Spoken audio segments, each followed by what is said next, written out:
So, for a successful endodontic treatment, it depends on three factors: cleaning and shaping, disinfection, and a 3D obturation of the root canal system. The requirements of the access cavity: it need to permit the removal of all of the chamber contents and have a direct vision of the floor of the pulp chamber and canal opening. And it needs to facilitate the introduction of the canal instrument into the root canal system, especially at the apical third of the canal, for both the preparation instruments and the canal filing instruments, as seen in the pictures below. It also should provide a positive support for the temporary filling, and we should always have 4 walls. As we can see in this radiograph, we have a class 2 distal caries, so for sure after removing all of the caries we will have a missing distal wall. So we need to restore that wall before initiating the cleaning and shaping phase. That's because we can have a correct positioning of the rubber dam, so the isolation will be much better, and the pulp chamber will be constantly flooded with irrigation as much as possible, and it will provide us with a stable reference point. As we can see here, even it will aid into the entry of the root canal instruments inside the canal orifice. So, endodontic instruments should not be deflected by any obstruction in the crown, because when we are working the root canal, they should move freely inside the root canal system, especially in the apical third, and they must be able to work the entire circumference of the canal. As we can see here in the radiograph, an access cavity that is too narrow, it will force the dentist to work only on one wall of the canal, while the other walls remain completely untouched. So this will result in deformations of the apical foramen, and the friction of the instrument shaft against the coronal obstructions of the crown. This could easily lead to fracturing of the instrument. So what are the rules for preparation of an adequate access cavity? First of all, we need to keep in mind the position of the canal orifices and the orientation of the apical foramen. Especially in curved canals, the portion of the access cavity opposite to the curve of the root must be extended. This will ensure that the instrument will encounter a less curvature than that of the original curve. As we can see here in the radiograph, we need to extend the straight line axis a bit mesially so we can encounter a less curvature of the file.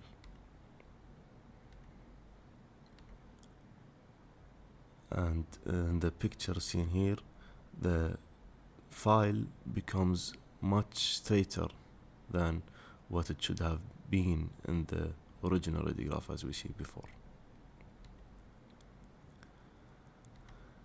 The second rule is that the shape of the access cavity is different from that used in restorative dentistry, and the access cavity must not assume a predetermined geometric shape.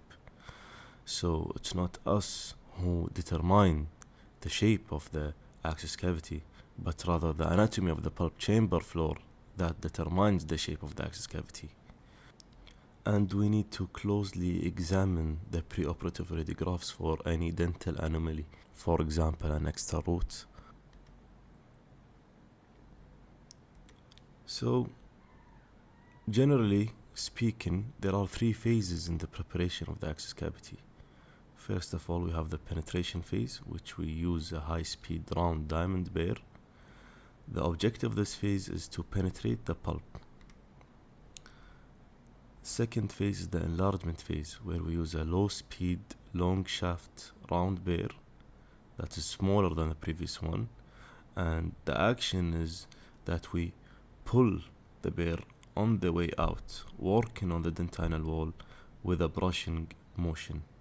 And this way we will remove any overhangs of the dentine left behind. And the last phase is the finishing and flaring phase, where we use a high-speed, non-end cutting diamond bear to finish off the work performed during the preceding two phases.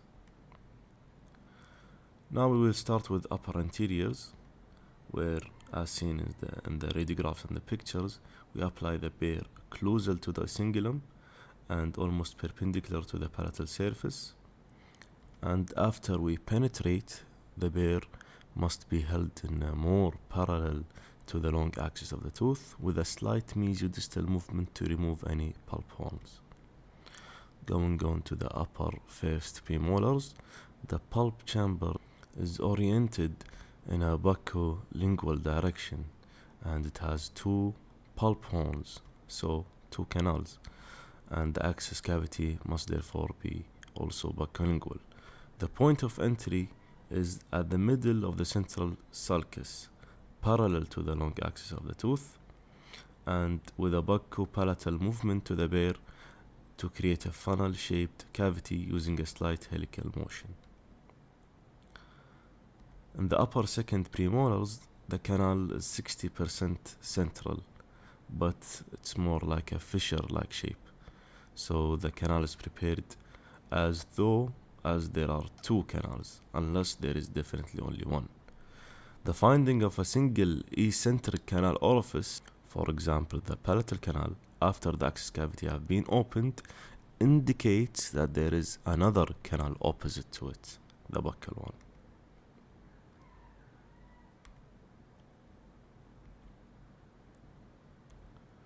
So, moving to the upper first molar, in most of the cases, the tooth has three roots with independent canals.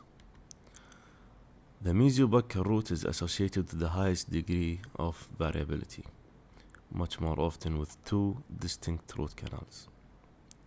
So what is the percentage of the MB2? Well, the range is around 53 to 96%. So why do we have this long range of percentage? Well, in the old studies, the authors depend on the clinical finding of the MB2. So if the clinician could find the MB2 and he's able to treat and negotiate the MB2, then it was considered in the study.